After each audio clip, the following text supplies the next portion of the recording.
Welcome to the Good Divorce Show, where we can help you learn how to navigate the journey of divorce with less conflict, less debt, and equip you not to just get divorced, but also learn how to be divorced. Your host, certified divorce coach Karen McNenny, shares her wealth of knowledge, gets advice from other relationship experts, and interviews couples who learn how to have a good divorce, so you can too. Now here's your host, Karen. Hello, listeners. Thank you for joining me today. Oh my goodness, we have one of my dream guests. I kind of feel like I have a celebrity guest star on the show today. Joining me on the Good Divorce Show is Christina McGhee. Christina is a divorce parent expert who believes divorce doesn't make you a bad parent. It just makes you a parent going through a bad time. And while splitting up is undeniably hard, with the right information and support, she believes parents can be a child's absolute best resource when families change. Christina has been doing this work for over 20 years. She is one of the pioneers really out there helping our community of divorced families to do it better and differently. She is passionate about helping parents and professionals keep the focus where it belongs, the children. She is also the author of the highly acclaimed book, Parenting Apart: How Separated and Divorced Parents Can Raise Happy and Secure Kids. And she is the creator and lead trainer for the Co-Parenting Specialist Certification Training Program. She also serves as the education and training director for the Split Outreach Program. And if you don't know about Split, this is a nonprofit that created a documentary, two documentaries, in fact. The first one, Split, the early years, and then revisiting those children in Split Up, the teen years. And both of those films broadcast and review the stories of the children and their parents during that time. If you want to hear more from Christina, join her mailing list, connect with her resources, and trust me, you do. You can learn more at divorceandchildren.com. Welcome to the Good Divorce Show, Christina. Oh gosh, Karen, I am so delighted to be here. I'm looking forward to this conversation. Yes, and our paths first crossed when I went through your co-parenting specialist certification training program, and it has been a wonderful collection of resources that has helped me as I support my clients. And you have just recently launched yet another valuable set of resources through your co-parenting with purpose. We will come back, listeners, at the end of the podcast and make sure you have all the details. It'll be in the show notes. But I'm going to ask you, Christina, to just give us a highlight of this new set of resources, Co-Parenting with Purpose, so that in case one of our busy parenting listeners can't make it to the end of the podcast, we want to make sure that we give them a little highlight of what they can expect from you and your team. Sure, I'm happy to. And actually for me, as someone who's been in the space for a very long time, one of the things that's always been super important is how can we make information accessible, easy, practical, and mesh with real life. And I would add affordable. So you've done a beautiful job of making sure people can get their hands on valuable tools. Well, and that's so critical, because I can tell you that through my work with separating parents, one of the defining differences is how they start the process has a huge influence on where they end up down the road. And the key components of really getting through this process well often come down to information and support.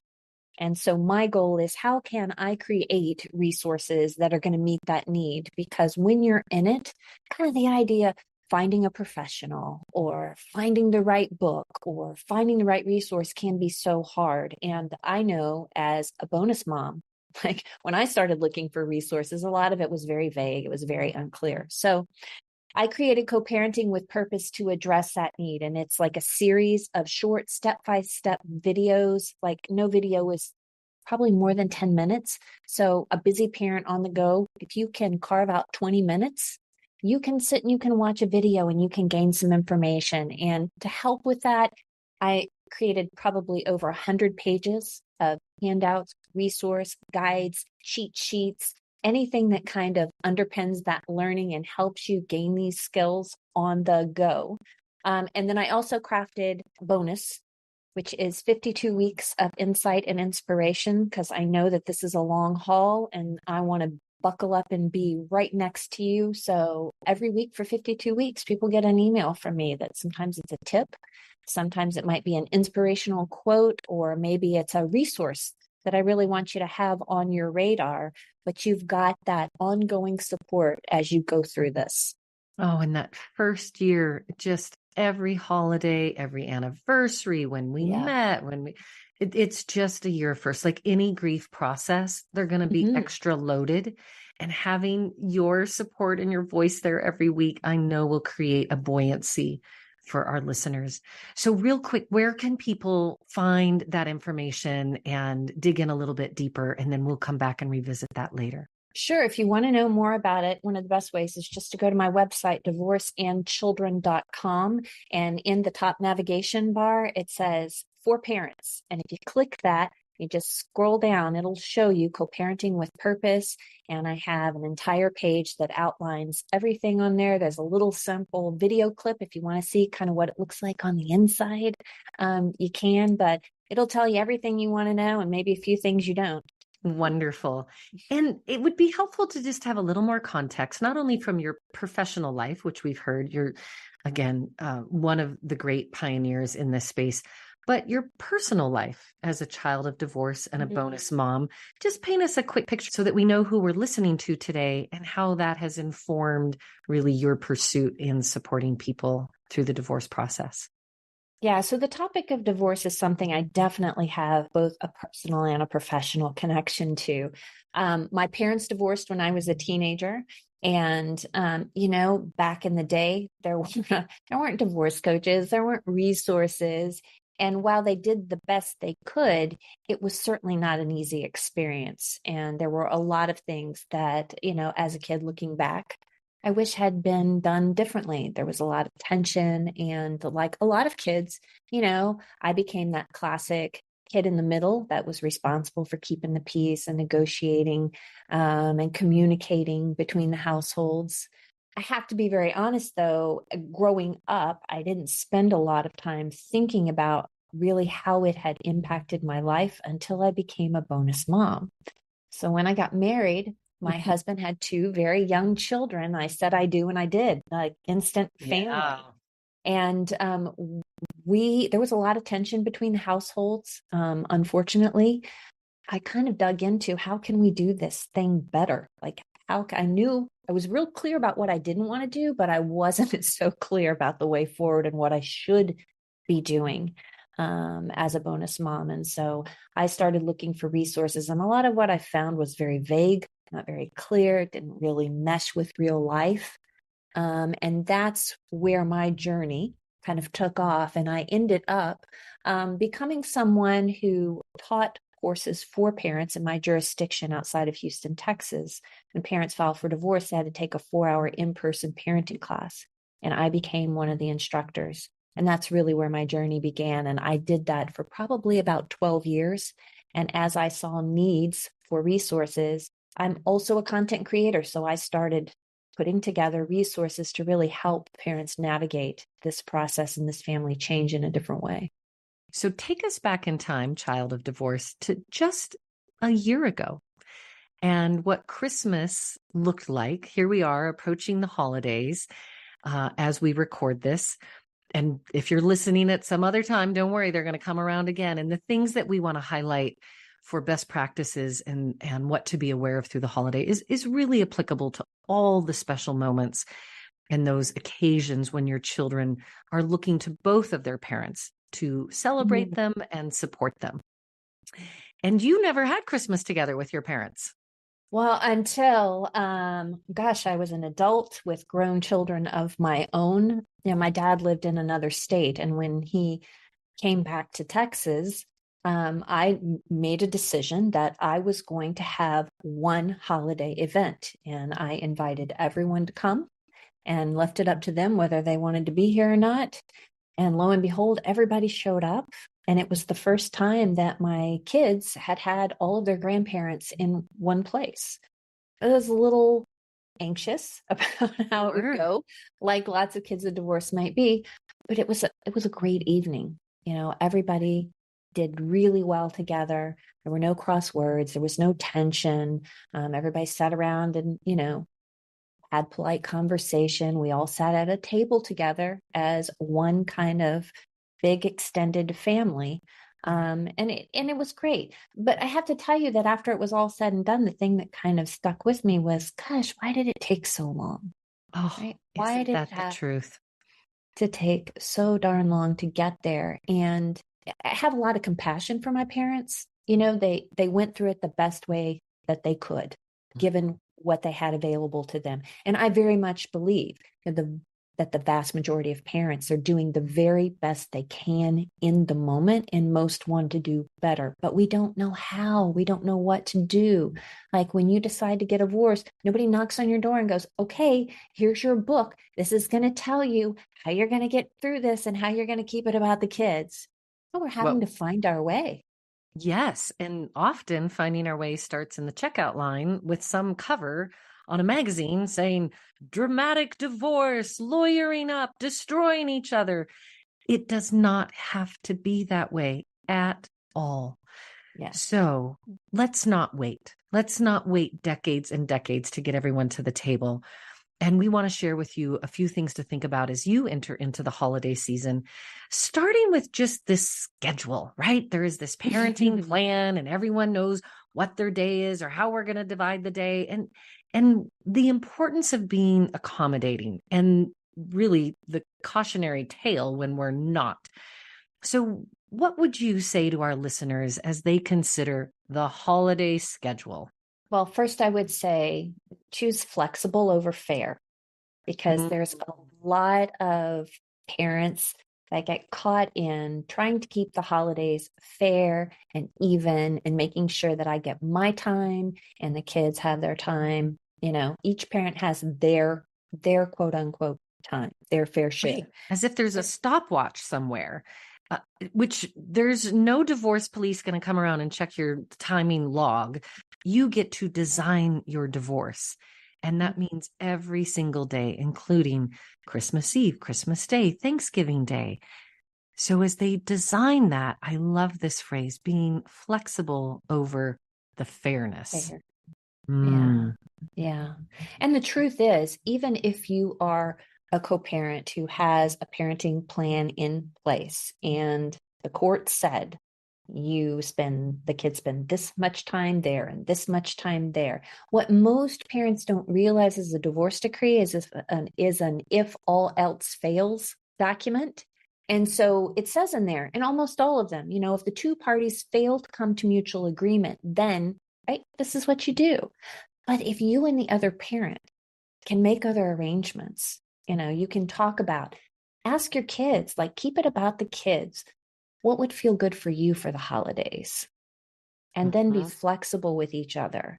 Because really the truth of it is when kids look back over their lifetime and they think about special times that they've had with you, I can guarantee you that your kids are not thinking, well, on December 25th, in 2023 at exactly 6:09, I remember when we transitioned from mom's house to dad's house, and that's not what kids are thinking. That's not what they remember. So don't get caught up on the calendar. They're more likely to remember, well, I was sitting on the couch in my pajamas, happily playing with my new toys. And then suddenly I had to get dressed, bundle up my stuff, move on Christmas Day to a different house. And P.S., my parent didn't let me take my new toys to the other house, right? Like that to me is a cautionary tale of how not to do Christmas.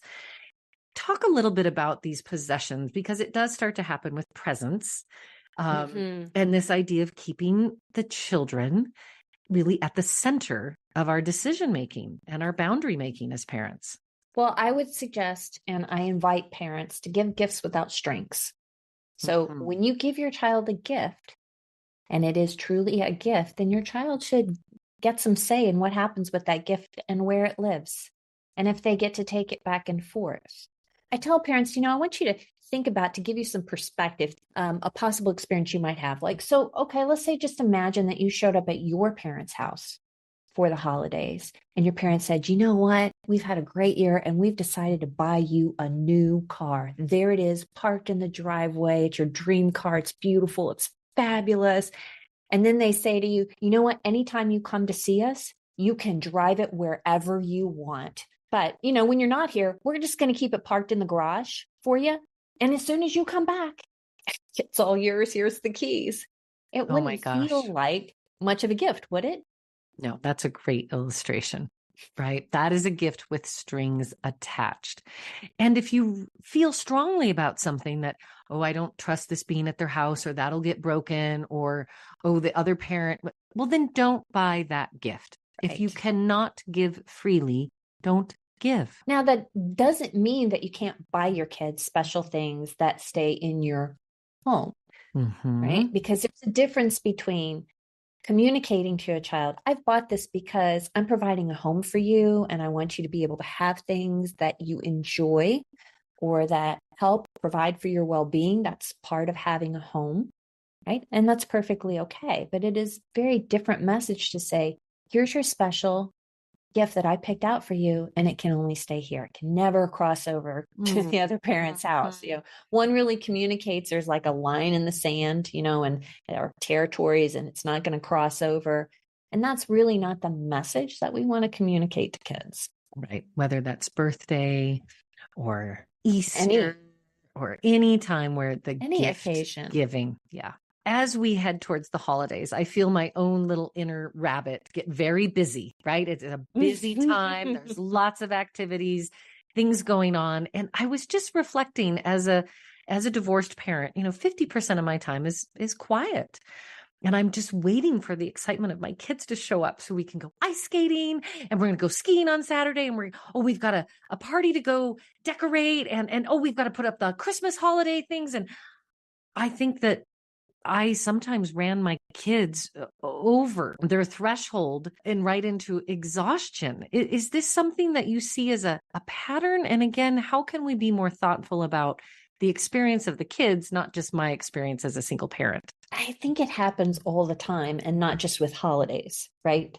Parents forget that kids are literally transitioning between two different worlds in many cases. Yes. Right? They have a home in one place, they have a home in another place, and they're saying goodbye to one parent and hello to another. And we have no idea what happened before they got to our doorway. And that time, it's understandable. It makes sense. It's become so precious, right? Because we've missed them and we've been away from them. But it's really important for kids to have an opportunity to emotionally shift gears. And the best way to do that, I think, is creating opportunity for transition. And sometimes I suggest to parents to create a transition ritual. And a transition ritual is just a simple activity that fits with your child's personality and their developmental age that you do consistently when they return to you. You might even have one before they leave to spend time with the other parent. Maybe it's sitting down and having a quiet moment and putting a puzzle together. Maybe it's walking the dog, or it's playing a game. But giving them something that they can count on, and they know, oh, when I get to mom's, we're going to sit down and we're going to color. And not hit them with 100 questions, not tell them about what you're chomping at the bit and you're waiting to do, but just being in the moment with them and following their lead, right? If they want to talk, okay, talk. If they want a moment to be quiet, let them be quiet. But just meet them where they're at and give them that space. And also you can think, how do you want the tone of your home to be when they arrive? Say more about that, the tone of the home. Yeah, a lot of times as parents, when you were talking about, I get so busy and I've been by myself and I'm like all geared up and ready to go. Like, we move at the speed of light with our kids versus thinking about like it's time for the other parent to come pick them up, and we're racing around and grabbing backpacks and getting clothes together and stuffing them and getting them to the door, and we have to hurry because the other parent's going to be here in 10 minutes. Instead of thinking about, gosh, how can we plan the night before? Let our children know, give them a heads up. Hey, that's going to be here in 30 minutes. Why don't we sit and do something together? Just how can we add an element of calmness? Mm. And being You know, intentional about yeah, transition as not just an event that's happening, but an experience that the children are really embodying. I was slow to learn this one as a single parent and living in my own bubbled world, that just what was happening in my house is the thing that was happening, and forgetting the moment right. before and the moment after. So when we come back, and I'd like to pick this topic up again and talking a little bit more about transitions and ease and how we set up the other parent for success, which is kind of a radical idea, right? They're not the enemy. They are your partner. Mhm. Listeners, stay with us today as I talk with Christina McGhee, one of the experts in the field of co-parenting with grace and dignity. Less drama here on the Good Divorce Show. Stay tuned.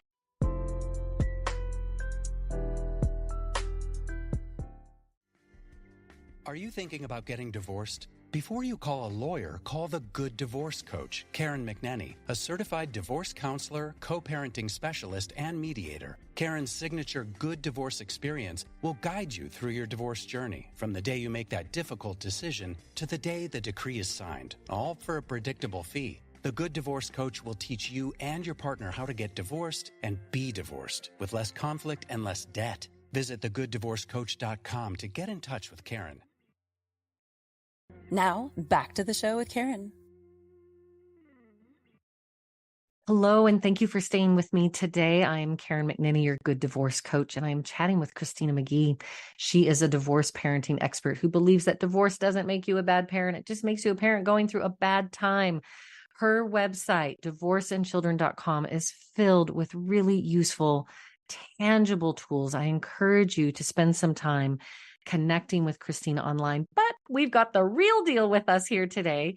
And we are spending a little time talking about the holiday season, because we are recording this in November and it is top of mind. And, the holidays are loaded already for many of us. And I remember probably first Christmas decorating the tree. And at one point, my daughter just sort of sat down on the couch and said, "It just doesn't even feel like Christmas without Dad here."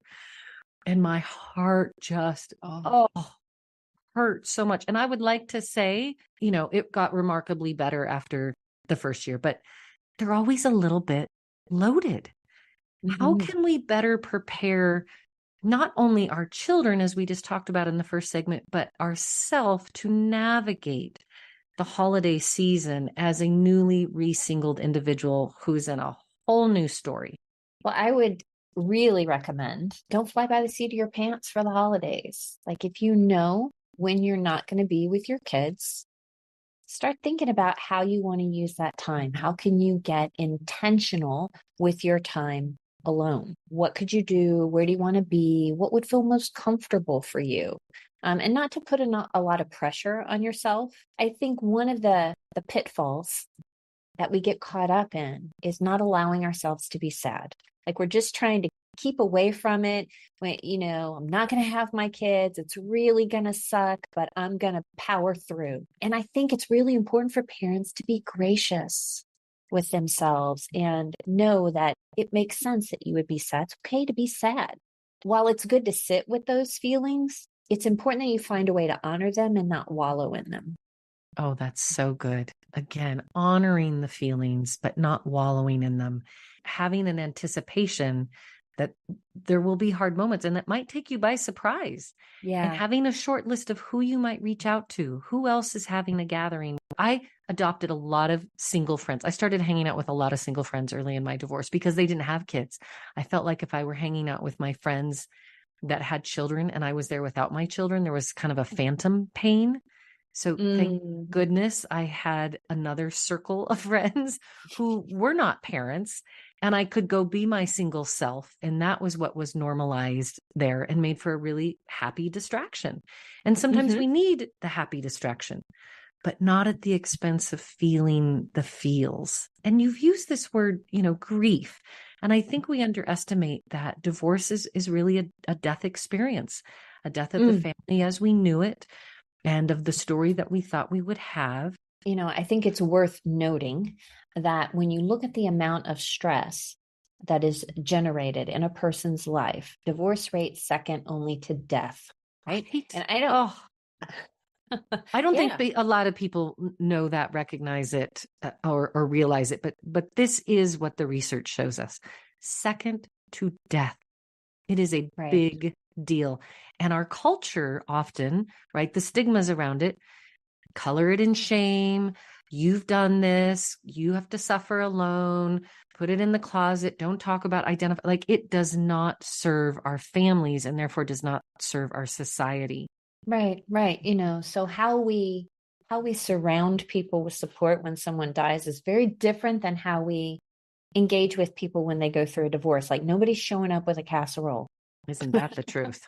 I know you're really going through a tough time and I wanted to make you dinner and hoping this will help out. And it's very interesting. It is very interesting to me. And it is one of the reasons I feel very committed to doing the work that I do in a number of different ways, is how can we change the conversation? And when I share that statistic about divorce being second only to death in terms of the amount of stress, it's not to scare people or to freak them out. It's just to emphasize and underscore the enormity of this change in a family. And divorce is not the end of a family, it's a change in a family. The marriage ends, but the family needs to continue. And how we continue. It's so important. It's so important, but a lot of us aren't thinking about it in that way. And so part of this change that we're going through does kick off a lot of grief, a lot of feelings of loss. And it's not a linear process, and it's not a time, you can't put on a time frame, right? Everybody's going to grieve in their own way. And the complicated thing about divorce is that while you're going through it as a family all at the same time, everybody's going through it a different way, and maybe at different stages. And so it's really important as you're going through it, not just during the holidays, but in general, to kind of take stock of where are you in the process of grieving? How are you emotionally supporting yourself? And where might your co-parent be in this stage? Because chances are you're probably not experiencing it in the same way. What about your kids? Different kids in the family may experience it in very different ways. You may have one kid that's really stuck in denial and another that's really stuck in bargaining, trying to figure out how they can save the family and fix it and bring everybody back together. And so by elevating your own emotional awareness, it makes you more present to take stock of where everybody else is at. And that, that support piece, getting information and support, helps you make better choices, helps you raise your awareness moving forward. And I think that any of these sort of anniversary or markers that come through, this idea of think about the other parent. Like, you are still in a partnership. I say the marriage has ended, but your relationship has not. If you share children, that is the forever relationship. And so being thoughtful about, what moment are they missing? How can I share that? What anniversary in their own life might be creating a challenge for them right now? Or it is my year to have a long holiday break with them. And how might that be impacting my other parent? I just think that's such a compassionate, wise reminder that we would have living in our heart if we were still married, but we can take that into the divorce, even in the simple way of sharing those special moments. And you have a filter of, it might be photographs or artwork or phone calls about how we still engage the parent that isn't present. So a lot of parents will say, well, Christina, like, should I share this with my co-parent? Should I send them this picture? I mean, they don't do that for me, right? So why should I? And my question always is, so if you were, let's say you went on a ski trip, right? And your child is headed down the slopes for the very first time. If you were still together with the other parent, what would you do? Would you send a picture? My guess is that you would. And so there's your answer right there. And the marriage has ended, but your children's needs continue to have both of their parents as an active and engaged role in their lives. I encourage parents to use that as their marker. If we were still in a relationship, how would I handle the situation? What kind of information would I share? What would I do? Because being a parent, it's a lifetime gig. That doesn't stop. And so what you're doing is you're redefining that relationship, that connection. I mean, you're always parents, no longer partners. Right. Always parents, no longer partners. And again, it isn't like you were saying, well, they don't do that for me. Well, you're not doing it for them. Doing it for the kids and thinking about those transition moments, like the skiing example. My co-parent and I, we've always sent photos and special moments. And whether it was because we can't be there and share that special moment just logistically, or it's just not appropriate within our parenting plan and something separate is happening, but it's special to the kids, which means that when I get pictures of that ski trip and the kids land in my home, I get to say, oh my gosh, your dad sent this photo of you two and it is just beautiful. And I saw your big jump. Like I get to share in those parts of their life and celebrate them. And I also have a context of what they have just come from. And they know that mom and dad, or mom and mom, dad and dad, that their co-parents are absolutely communicating and celebrating the children. And that is the thing that you do so beautifully, Christina, is always bringing us back. What question are we answering? And who's at the center of that question? Your kids. Yeah, absolutely. And what we're doing is we're also removing a lot of unnecessary stressors for our kids. Because when we're not communicating, when we're not sharing those photos, what kind of message are we sending to our children? So what happens is kids quickly pick up on all the things that aren't being said as much as the things that are being said, and they start filtering. They start filtering what they say in each home. And once kids start filtering one thing, you can believe they'll probably start filtering lots of things. And so if they're struggling with something, how comfortable are they going to feel coming to you about it? You know, and if they can't share the exciting moments in their life with you, what is that communicating to them? Right. So a lot of times kids are constantly living within this tension where they're walking on eggshells. Think about how you would function as a person if you could only talk about half your life. Oh, right. Or the other parent, worst case scenario is like, don't mention this to your mom, or don't tell your dad that, right. That not only do they become the middleman of messaging, maybe even more damaging is they become the holder of secrets. Yeah. That should never be the role of your children. So when we're transparent with each other as co-parents, then that puts them at ease and like, oh, my parents, they talk about us all the time and they know all the things and they get the pictures and the celebrations and the photos. And I also don't have to be the reporter of my life for the 5 or 7 days that I was gone, because the parents have done the job to keep each other informed.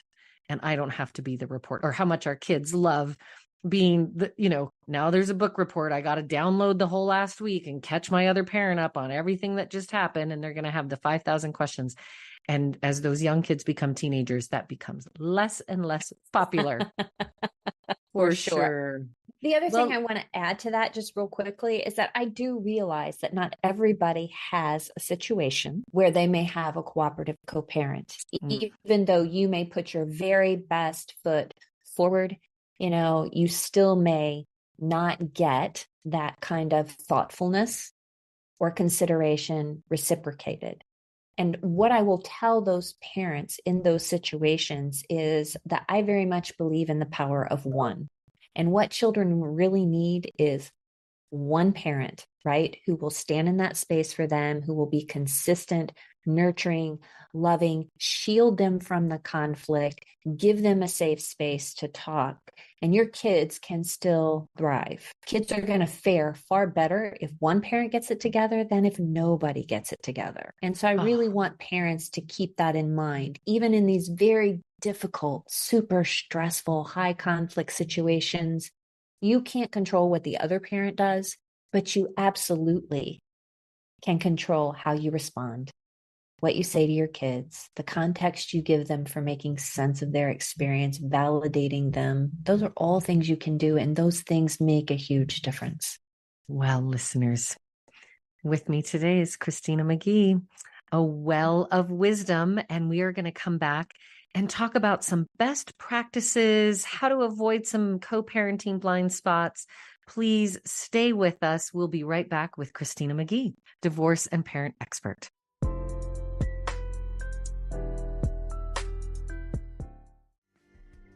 Are you thinking about getting divorced? Before you call a lawyer, call the Good Divorce Coach, Karen McNenny, a certified divorce counselor, co-parenting specialist, and mediator. Karen's signature Good Divorce experience will guide you through your divorce journey, from the day you make that difficult decision to the day the decree is signed, all for a predictable fee. The Good Divorce Coach will teach you and your partner how to get divorced and be divorced with less conflict and less debt. Visit thegooddivorcecoach.com to get in touch with Karen. Now, back to the show with Karen. Hello, listeners. Thanks for staying with me today as I talk with Christina McGhee, divorce and parenting expert. She has also been very involved and a co-creator of the documentary film series Split. And there were 2 documentaries, and I would just want to invite you, Christina, to give us a little overview of the project itself and how these 2 documentaries interface with each other side by side, because I think it's a fascinating and worthwhile project. Sure, I'd be happy to. So the Split Outreach Project is the nonprofit organization which is responsible for the creation of 2 very special documentaries for kids about divorce and their parents. The first one is Split Up: The Early Years, and the documentary shares the stories of 12 children between the ages of 6 and 12 who've had parents that split up. It's about 30 minutes long, and it's just kids on camera. No experts, no adults, just kids having an opportunity to share their truth in a very unfiltered way. And the film is absolutely beautiful. There's a couple different benefits. It was originally created by my colleague, Ellen Bruno, who is the filmmaker responsible for these 2 films. Ellen decided children gain more from listening to other kids. Kids listen to other kids. That's just the bottom line, often more than they do to us as adults. And she felt like there needed to be a resource that really highlighted the voice of children to let kids know they're not alone, and to empower children to feel comfortable talking about how this felt for them, that their voices didn't have to be in the shadows. And so that's exactly what she did. The interesting part is that not only did it empower children, but it also gives parents an opportunity to gain a behind the scenes look from kids that are like their own, but not their own, and really hear what kids are thinking and feeling about divorce, because more often than not, we don't really know the depth to which kids are really struggling and navigating a lot of stressful and really challenging times. This film highlights that, but I think it also leaves room for lots of hope. I think what these kids have to say, it gives a very hopeful message. There's some laugh out loud moments, and there's some moments that are, hard to hear. But I encourage parents to take a look at it and gain that perspective. It's also really beneficial to professionals. I show it in my trainings. Professionals get a front row seat to really hearing what kids have to say about this experience. The really amazing thing is that Ellen wondered if there was still more that these kids had to share. And so 10 years later, she went back and interviewed 11 of the original 12 and created a second documentary called Split Up: The Teen Years. It gives these 11 kids an opportunity to really share how divorce has unfolded and the role it's played in their lives. And I'm just going to give you a little spoiler alert. It's fascinating. It is a fascinating film. It's about 50 minutes. If parents are interested in watching these films, they can go to splitfilm.org, find out all kinds of information, stream them online. So we do provide the ability for parents to watch them. One of the things I will say is that if you're interested in watching them, make sure that you do it on your own first before you watch it with your kids. Because I think it's really important for parents to have the space to have their own experience and to really have an opportunity to think about, is this something that would be beneficial to my kids, right? And what parts might my kids connect with? How can I set up the best viewing experience? Don't try to wing that. Go ahead and watch it first, think about it, and then make a decision, because just because it's a fabulous documentary, not every resource is a fit for every family. You want to make sure this would be a good fit for your kids. Great advice. And I think as divorced parents, sometimes we tell ourselves stories to make us feel better about the situation. And one of those stories is, kids are resilient. It doesn't really matter. They're going to be fine. And so this is an opportunity to really hear the children's experience. And again, it may not be identical to your own children, but it is a glimmer in, because I think the other thing that often happens is kids protect their parents from what is happening from them. And they soften the edges a little bit and start to become, responsible in ways that they don't need to be and that they shouldn't be in those young ages. They're still the kid. And our job as the parent is to continue to be the parent and not turn our kids into our caregivers, our partners, our listening partners, our boyfriends, our girlfriends, our playmates, right?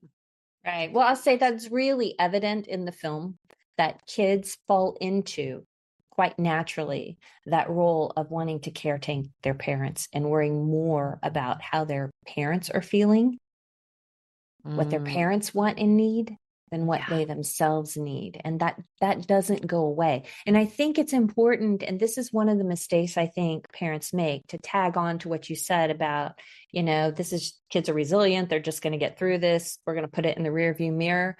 A divorce is not an experience that happens in children's lives. It's an experience that becomes a part of their lives for the rest of their lives.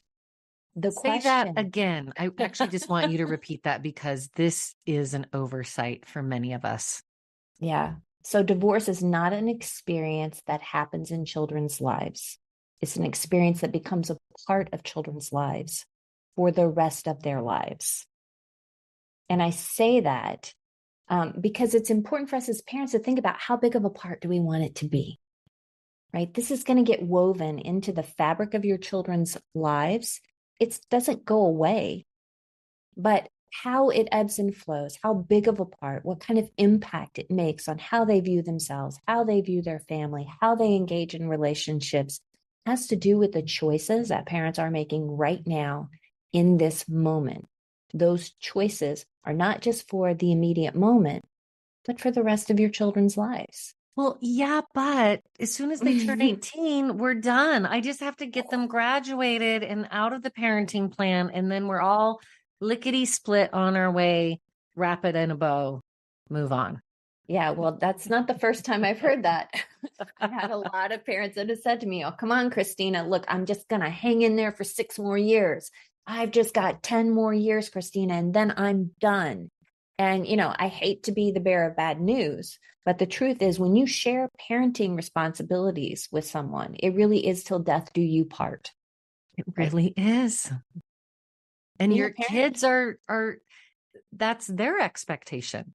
And we hope that you'll go forth with, the help of people like Christina McGhee and those resources, and finding a divorce coach and collaborative lawyers and people who will help you to set the course so that you can enjoy the grandbabies and the graduations and the weddings, and your poor children don't have to think about how far apart they have to keep their parents at the wedding, and that you don't have to wait until you're an adult to bring them to Christmas dinner together, right? Let's not wait. And to that end, as parents are moving into that young adult period, and I see this a lot, parents who are coming to me and they're divorcing, like, well, our kids are graduating from high school or they're in college now, so we don't have to really talk about any of the parenting things. They're boomerang child probably until age of 25. They're not off your payroll and independent, nor are their frontal lobes fully formed and into their own adulthood until their mid-20s. And we still need to parent for life. Can you talk a little bit more about that young adult period and how precious that is, and how we underestimate that we still need a parenting plan light even if it's not a formal legal parenting plan, we're still navigating holidays, summer vacations, coming and going from the dorm, new jobs with our young adult children. Well, I would say it's not just for young adult children. I don't care if your kids are in their 30s, right? You still need to have a conversation about how we as parents are going to move forward. Because when I said it affects the rest of your children's lives, I wasn't kidding about that, And you because spoke to that at the beginning of the show. As a child of divorce, your entire life and into your adult and your own children being able to have access to all their grandparents at one time in a celebration, it casts a long shadow. Yes, it does. And so as parents, how are you going to show up in those moments? And the one thing that I see consistently that adult children of divorce struggle with, whether they're 22 or 42, is that they often get put in the driver's seat to navigate all of that because there's no court order, there's no parenting plan in place that tells them how they're going to manage Christmas. And they have, an assortment of parents who are expecting them to show up and spend 2 hours with the grandchildren at their dinner table on this day, at this time, and no conversations going on between parents at all. Like kids, and I've had adult children contact me and say, I hate the holidays. I hate the holidays because this is what I have to live through, and it's making me crazy. And I'm an adult with children, and I'm still navigating my parents' divorce because they can't get it together to communicate and make it easier on their children. Right. So I would encourage parents to find someone. If you can't have that conversation together, you've got adult children, go find a third person, go find a mediator, go find a co-parenting coach, have the conversation, develop an agreement, a code of conduct between the two of you about how you're going to behave when you show up for events together, or how you're going to be flexible around the holidays, what you're going to communicate so that your kids are not having to navigate that on their own. Yes. There's one more sort of morsel that I think is swimming around in this story. And as you talk about the importance of parenting, is this ongoing, whether it's respect or compassion or grace and helping the other parent succeed. We always say, don't say bad things about your other parent. Well, honestly, there are some people I don't have anything nice to say about my co-parent. They were terrible to me and they're still a terrible person and I cannot muster it. So then what? Well, I have had that conversation many times with co-parents because I try to remind parents how important it is to honor the good. When we're going through the process of uncoupling, we tend to really hone in on all the things that didn't work, right? And our precious children, their life story did not start with your divorce. So how can you share with them moments that were good? Like, do you have stories for them? Do you have pictures, right? How did you pick the name that you had? And even if you are in a horrible, contentious situation, right? And you have absolutely nothing good to say about that other parent, well, then you can just reinforce your child's positive perspective.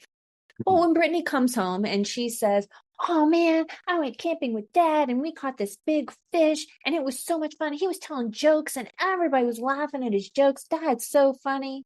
Okay. Keep the eye roll under wraps, right? Right. Because it's in there. And then do your best, to say to Brittany, wow, it sounds like you had a great time with Dad. You really like his jokes. Sounds like everybody really enjoyed having Dad there. Well, I'm so glad you got to spend that time with him. Now, note, I didn't have to share anything about Dad that I personally felt. I didn't have to make anything up. I was totally authentic because I'm reinforcing Brittany's perception of Dad. And that's all you need to do. So good. And it is so easy to fall into the, oh, I hated those camping trips with your father. And if I have to hear one more dumb dad joke and he sent you home, everything smells like fish. He didn't wash anything. Like, it's really easy to go down that way because you're irritated with your co-parent. And again, who suffers in that moment? The children. Well, there's the flip side of that too. Okay. Let's say I just bite my tongue and I don't say anything. Brittany goes on and on and on about this great camping trip, and I just act like she never said a thing. Okay, interesting. What am I communicating to my child? Even when we're not speaking, we're still communicating to our kids. It's important to keep your body language in check, the tone of your voice, how you refer to the other parent. When is your father getting here? It's a subtle shift, but it is so important in the language and the words that we use, right? So when we're talking about the other parent and we are around other people, are we talking about our ex? Are we talking about our co-parent? I encourage parents to make the switch. Talk about your co-parent, because that better describes your ongoing relationship moving forward. They are your co-parent. I think even the language around your dad, your mother, again, if we were still together, how would we speak about that person? Right. Mom and dad, right? And not this detachment, really trying not to use X. It is in the vernacular, it's negative, and we are not Xing them out of our life. That actually is not one of the options for most of us. And again, I always want to remind all of our listeners, we have a sensitivity. We know that there are stories that are abusive. There are stories that have very dark endings.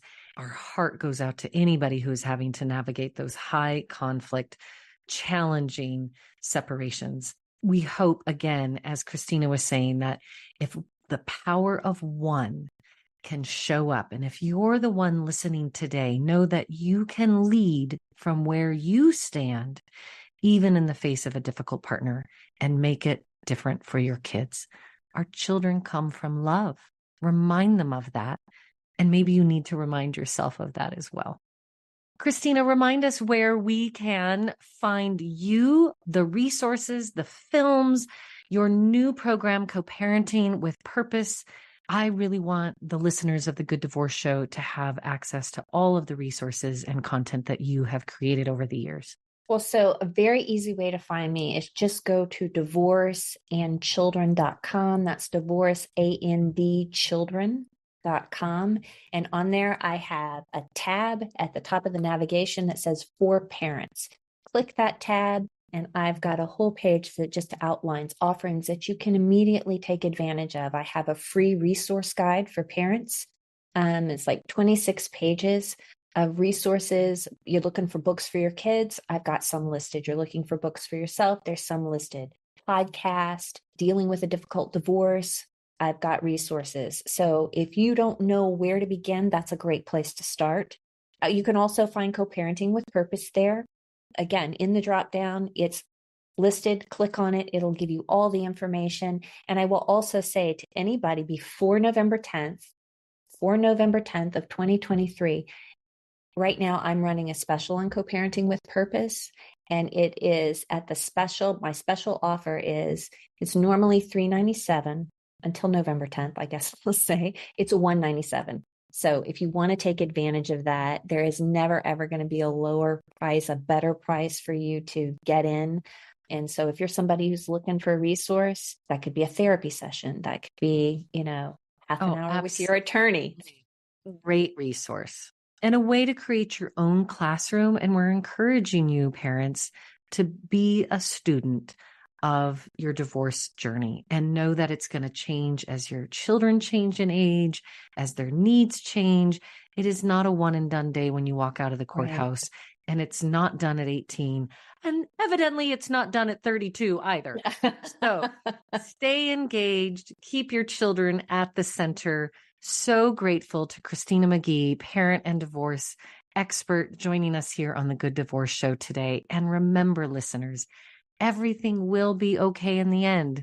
And if it's not okay, it's not the end.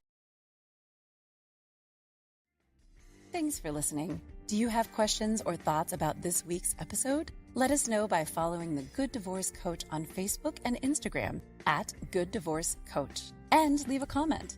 And be sure to tune in every Monday at 10 a.m. Pacific, or listen anytime wherever you get your podcasts.